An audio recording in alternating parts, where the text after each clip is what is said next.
Hello and welcome to Motorsport Speak, the motorsport podcast brought to you by Motorsport Monday and motorsportweek.com. My name's Dan Lawrence and I'm joined by Taylor Powling, and we're going to talk about Formula One pre-season testing from the Bahrain International Circuit last week. 3 days of testing, that's all the 20 drivers and 10 F1 teams get, and it's all we get to sort of gauge where everybody stands before we head to the Australian Grand Prix in just under 2 weeks' time. So we're going to go through it, see if we can assess some sort of pecking order, how teams have been getting on.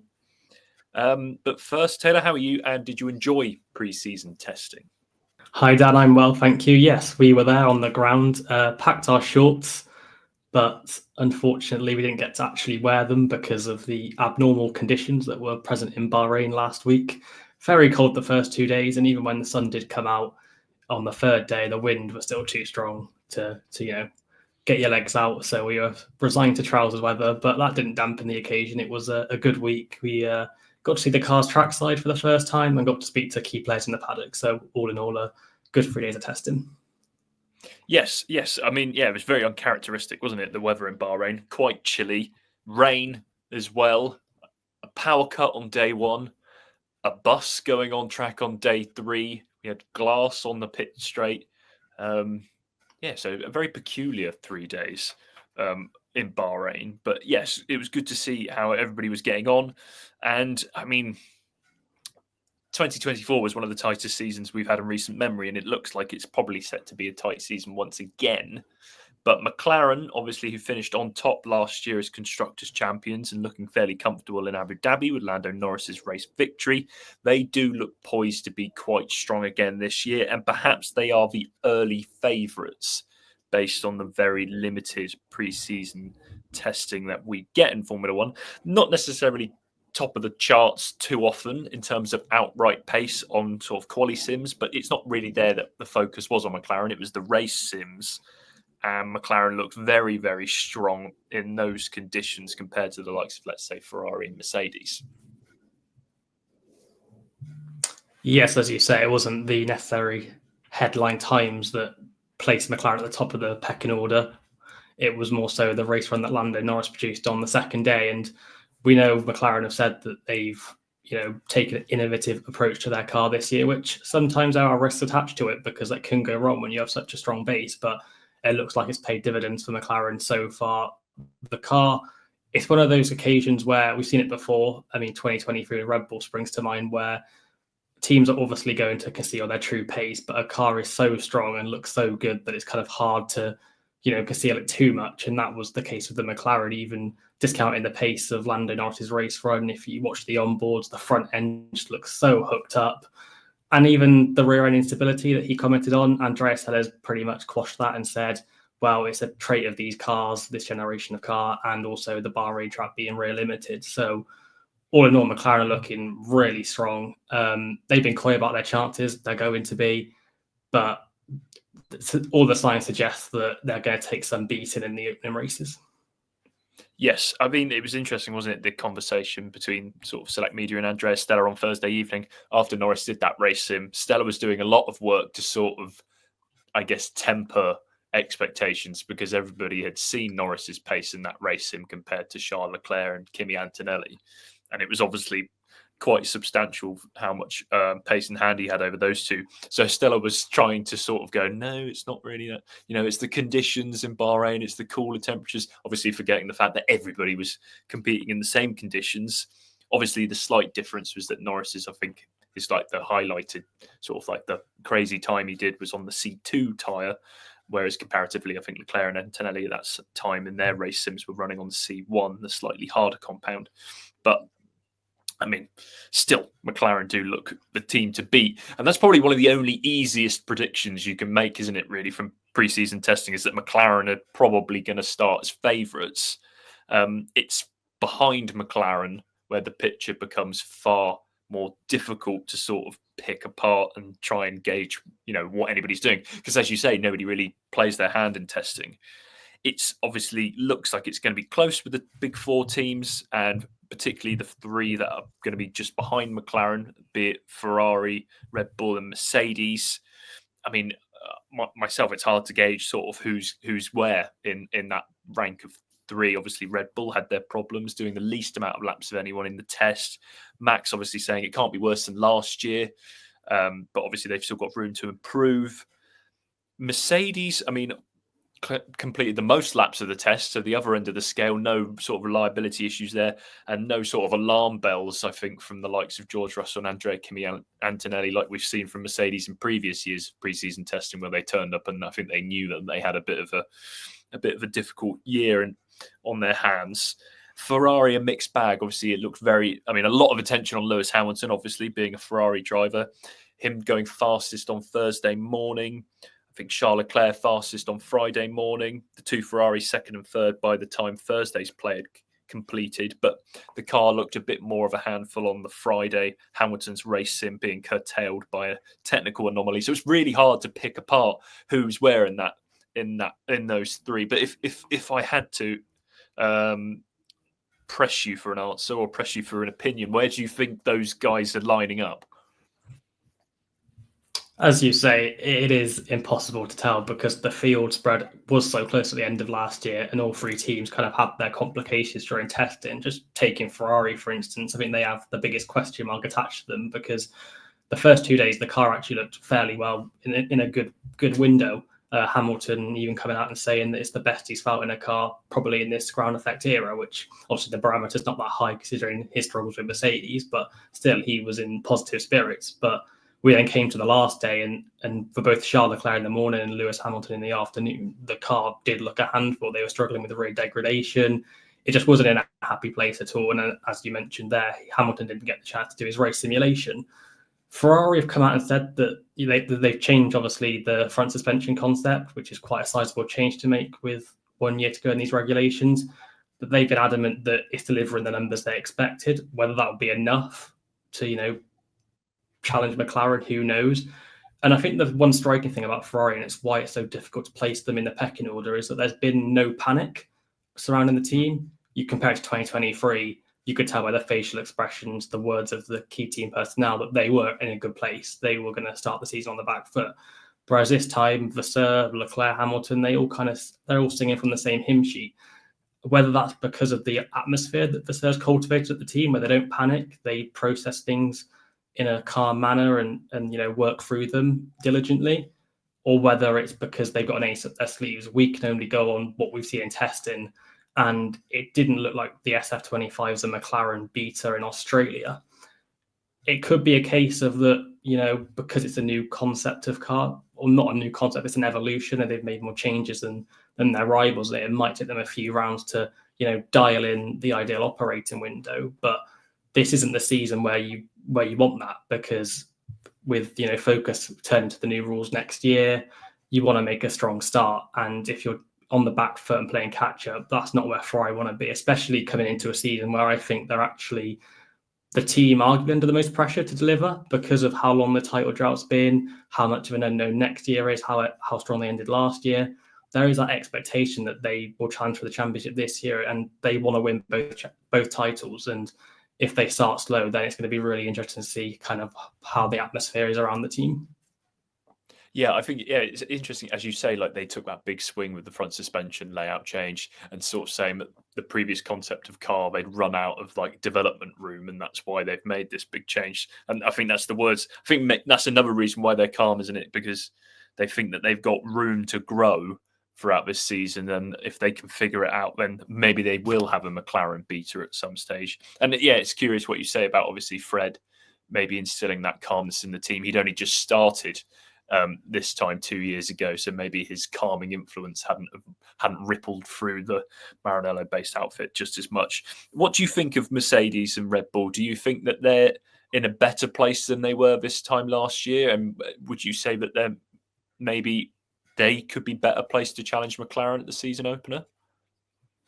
Mercedes is the one which I think is the hardest team to place on the grid, because they could be anywhere from fourth to second. I think you mentioned it earlier. There's no, lingering weaknesses with the car that were evident. George Russell certainly seemed, fairly positive. Andrew Shevlin seemed quite positive that they've made ground on the weaknesses they had last year. But again, it was hard to gauge how much of those weaknesses they had last year will hold them back because of the conditions. Mercedes thrived in cooler temperatures last year, but in the hotter conditions, they struggled on the rear axle with degradation. So with us not seeing how the W16 performed in those hot conditions that they struggled last year, we have no idea how they will do. And Australia could be the key answer we get as to whether Mercedes have made progress compared to this time 12 months ago. With a Red Bull, things look so positive on those opening 2 days, but Helmut Marko coming out and saying that they've eradicated the flaws that plagued the RB20. The car's more predictable, and although Marko can be quite optimistic at the best of times, Max actually came out and echoed those comments, said he liked how the car was handling, it was responding to his inputs as he wished. But then they introduced these new parts on the final day, new nose cone and a floor, and it appears the floor hasn't delivered what they were expecting. Again, coming back to, could it be those correlation problems they had last year? Who knows? But there was, looking at the onboards, Verstappen was struggling with understeer for quite a few turns in the morning session. Didn't complete as many laps as he would have liked. He had a full day in the car. So yeah, again, Red Bull are a massive enigma, and Pierre Wache, the technical director, has said we're in the right direction, but it's not as big as a step as we hoped for. Will they be able to make the extra step that it looks like they need to catch McLaren to give Max the car that he can win a 5th championship with this year? That remains to be seen. But they look in a better place than they were at the end of last year, but it doesn't look like it's the step that they need to start the season on the front foot. It looks like they will be playing catch up. Yeah, I think it's not really a prediction, is it? But I think we're saying with those 3 teams, it's whoever can sort of nail the setup and understand their car the best through the initial sessions at Australia will probably be best placed to be those ones challenging McLaren. Again, the further we get down the grid, it's probably the harder to predict, I think, in a way.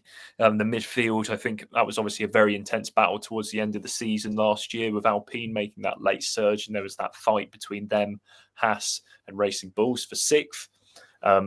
Given that Aston Martin fell back in the development race last year, we're now thinking that the midfield fight is obviously, we're not going to just have Aston in that 5th place in the Constructors' Championship isolated. It's now teams 5th through 10th, all fighting for sort of those same positions behind the big 4. But it looks like from testing, we do have 3 teams that have maybe emerged as the strongest of the midfield. And those obviously are Alpine, who seem obviously quietly confident that they're in the mix. Another one obviously being Haas. Hard to tell. I mean, given that Haas, obviously, they stick to their long runs in testing and they're perfectly happy to just do long runs, high fuel, not really worry about unleashing their true pace in a quali sim or anything like that. Albeit Esteban Ocon, I think, did do a sort of a quick run blast at the end of testing on the last day to go 8th. Williams as well seemed to be a dark horse in the midfield. Obviously, they had a bit more of a tricky year last year with, Excel spreadsheets, design processes, overweight cars, crashes, the whole what have you. But they've got Carlos Sainz now, Alex Albon. The ship seems a bit steadier in terms of the infrastructure and the processes. And Sainz set the fastest time of the entire test on Thursday. Albon, 3rd fastest on Friday. So they seem to be in the hunt as well for those sort of front midfield spots. And even Andrea Stella said, didn't he, that Williams could be one chucking up surprises in qualifying. And I think we'll see a lot of that, of these midfield teams troubling the big guys in qualifying, particularly, maybe not so much in the race. But I think it's fair to say that those are the 3 teams at the front of the midfield. I mean, the way last year ended, I'm leaning towards Alpine probably being best placed. But given Williams' quite showy performance in the test, I wouldn't be surprised if they've suddenly surged to the front of the midfield pack. Yeah, I think you're right to pick out those 3 teams as being the standouts in the midfield. And what is interesting actually is that although it could look like Alpine have the edge with Pierre Gasly, it could depend on how close Jack Doohan is to Gasly as to whether Alpine actually do have the edge in terms of points over Williams, because Williams are coming into the season with their strongest driver lineup in quite a while, 2 established drivers, 2 drivers who you will bank on to deliver the points if the car's competitive enough. And it's an interesting point as well that Stella's pointed out that Williams could get in the mix and even make it a top 5 at the front. although I can't see that in the race, because Sainz alluded to, that's where, you know, the top team's downforce really shines through, and then they kind of pull ahead. Over one lap, with how tight the gaps were in qualifying, it was less than a second in Q1 in Abu Dhabi in December. Sainz, he's one of the best qualifiers on the grid, you have to say. I mean, for someone that could basically match Verstappen and Leclerc over one lap, if he gets comfortable in that car and he can string some good laps together, I mean, you've got two rookies at the sharp end. If one of the top teams isn't having a good day, Sainz could easily steal a really big headline result for Williams in qualifying. And who knows, in the race we saw last year, if there's torrential conditions like in Brazil, Alpine got a double podium. Could Williams get a podium this year? I mean, it's not beyond the realms of possibility based on their testing times.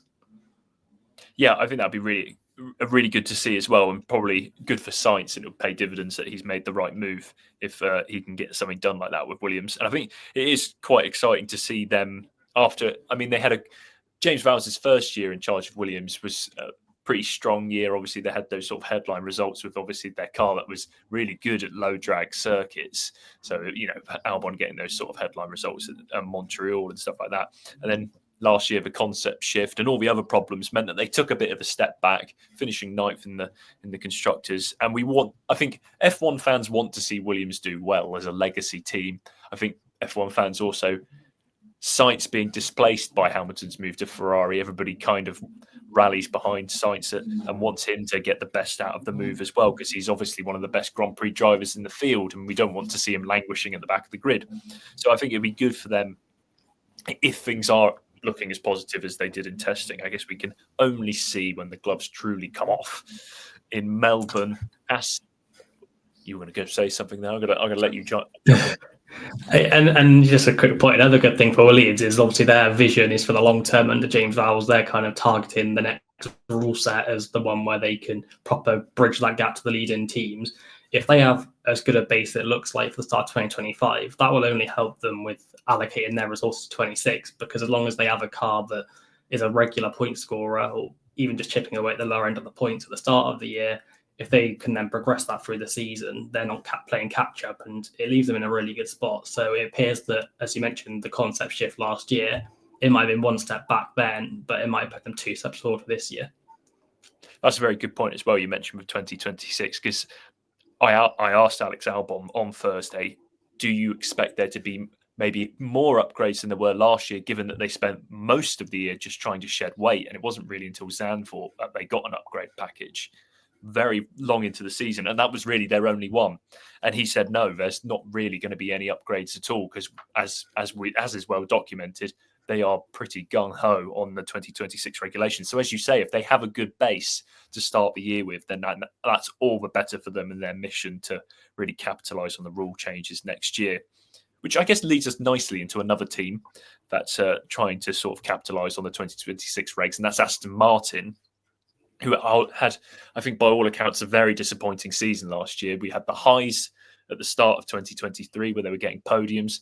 They slipped back throughout that season. They started last year in quite a good place, sort of snapping at the top four's heels.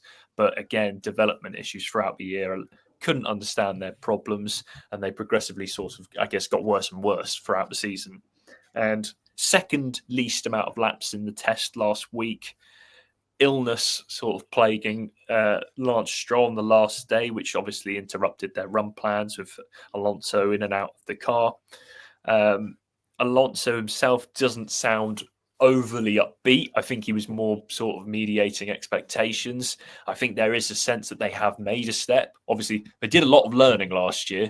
That's the only thing you can do when things are going wrong. You can only learn. It's whether those lessons have paid dividends, really. Obviously, Adrian Newey starts at Aston Martin at the time of recording here on Monday, March 3rd. So hopefully things will get better in terms of development. But it doesn't look like they're going to be at the forefront of this midfield pack. It does really look like they're going to sort of pick up where they left off from, probably having to fight the likes of Williams, Haas and Alpine if they do want to get any points. Looks like it could be another tricky year for them. Yeah, I mean, I think Aston Martin are the team that I pinpointed along with Mercedes that I am really struggling to place in the pecking order, because it seemed that Aston Martin, with their limited mileage, a few gremlins here and there, they kind of ran a different program to the other teams. So we haven't really got a accurate gauge on whereabouts they could be. It does look like they're still in that midfield pack, but it just depends how high up they are. And when you've got a driver like Fernando Alonso, he will always elevate your performance ceiling. They said when they unveiled the AMR 25 that their goal was to make it more benign than its predecessor. It looks from their assessment, the drivers and Andy Cowell, that they've achieved that, but that doesn't guarantee that they've made a big enough performance step. And I can see them very quickly diverting attention to 2026. But a key note on that is obviously they've got Honda coming in as an engine partner. They've got, as you mentioned, Adrian Newey coming in. They are primed to make a step in 2026 if all those components come together.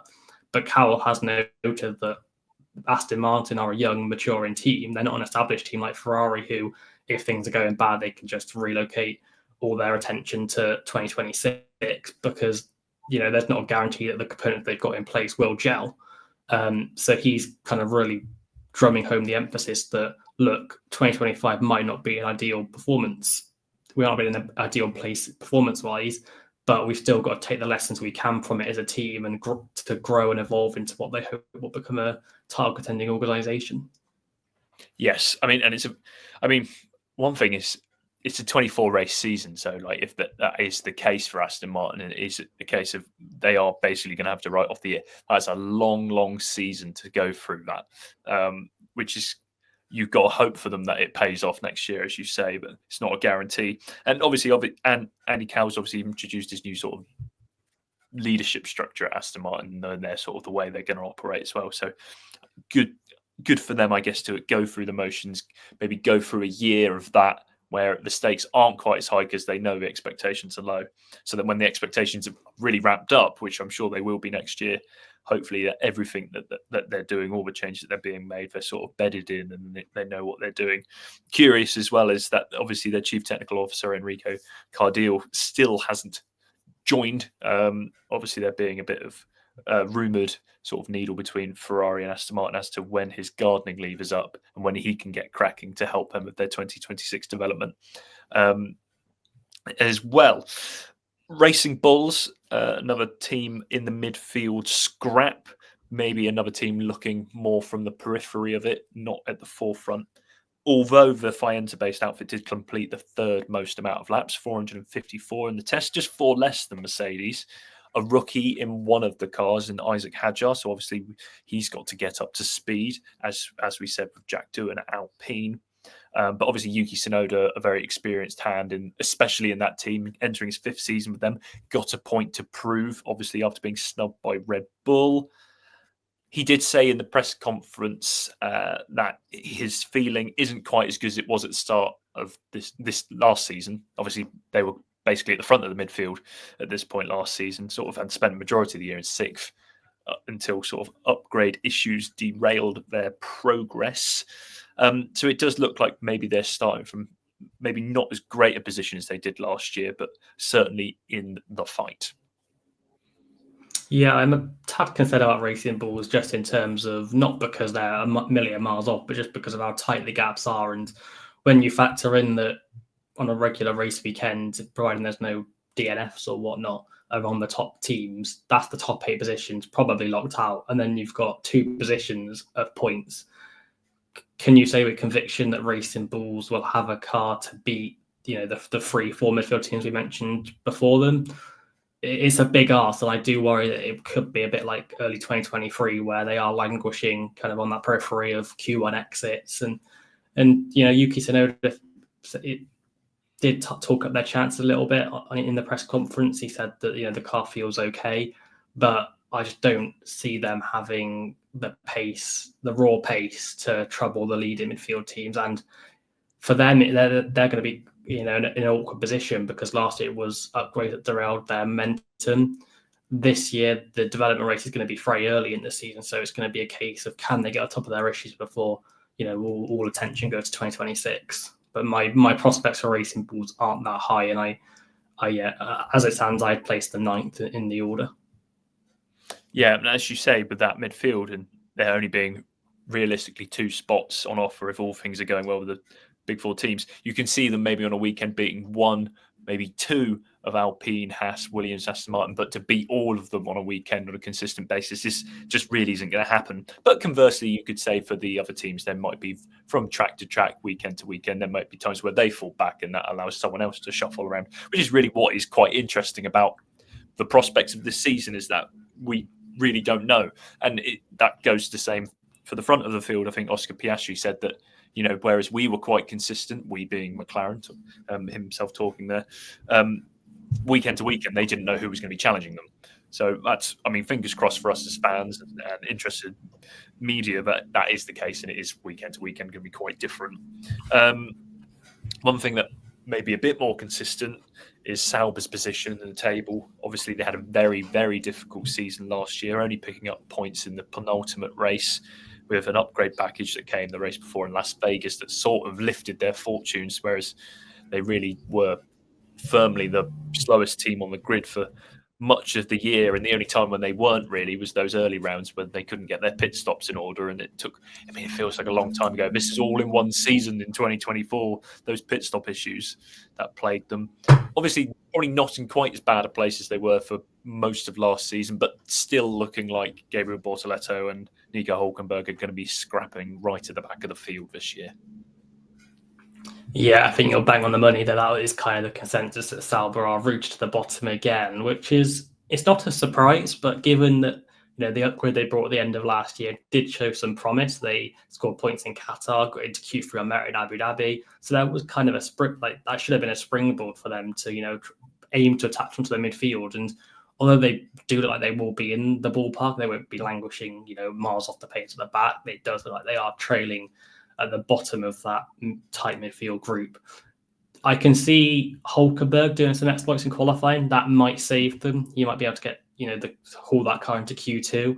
But we say it'll be tough for Racing Bulls to get points. It's looking very, very tough for Sauber to score points. And I think questions will start to be asked of James Key, because at the end of the day, this is now his second full year of having a winter to design a car or lead a technical team that have built this car. And again, they're lagging off the pace. And for anybody who thinks that the Sauber name is going to be replaced by the Audi name, they're suddenly going to leap up the pecking order, is in for a rude awakening. Because if anything, it's the same core team building the chassis, and there's going to be more question marks about the Audi engine, I think, than the Ferrari engine that they currently have. So it could be, a few rocky years for Sauber, and I wouldn't be surprised if there's more changes behind the scenes if their pace looks as bad as it does in testing. Yeah, I think you're right. Obviously, the Ferrari power unit's a known entity and one of the best. That and Mercedes, they're probably the class-leading power units, aren't they? Audi is a new power unit manufacturer. These are complicated F1 engines. Maybe getting there's the increased electrical element, the sustainable fuels. There's a lot of moving parts in terms of the 2026 engines as well for them to grapple with, as you say, with the technical apparatus that is probably one of the weaker ones on the F1 grid. I think with Key, I guess maybe his saving grace at the moment is that there's been that big leadership change above him only quite recently in terms of Binotto coming in. Obviously, we've got Jonathan Wheatley coming in as team principal. That might be his saving grace in terms of more time. And it depends, I guess, as well, how patient Audi want to be. I think, it's a difficult one to say. I think we're going to be seeing a team here that's really not going to be focusing too much on 2025 development because of how important the Audi takeover is for next season. But I agree with you. Hulkenberg, I think, is going to probably do some surprises in qualifying just because of how good he is in qualifying. And it'll be interesting to see how Bortoleto gets on as well, our reigning Formula 2 champion. And I think nobody has really said a bad word about him. A lot of limited Formula 1 running. He didn't really get many sessions or TPC running or practice sessions really at all when he was a McLaren development driver. So he's got a lot to learn. But yes, definitely probably rooted to the back of the grid. But it's not long until we find out in Australia that everything we've said is completely wrong. And the pecking order is completely different. Sauber win. Yeah, Sauber will be on the podium. Carlos Sainz will win Australia for the second year in a row. That would be one hell of a story. But for now, I guess we can only wait in anticipation. to see whether McLaren are as strong as they are, who's going to fill out behind them as the best of the rest, who's going to be in the midfield fight, and who's going to prop up the field. But I guess for now, it's probably a good place to end. So Taylor, thank you for joining me. Listeners, thank you for joining us. Make sure you like and subscribe. Follow us on socials at Motorsport Week on X, Instagram, Facebook, TikTok, YouTube. Make sure you keep up to date with our digital magazine, Motorsport Monday, and all the news we write 24/7 on motorsportweek.com. But for now, goodbye.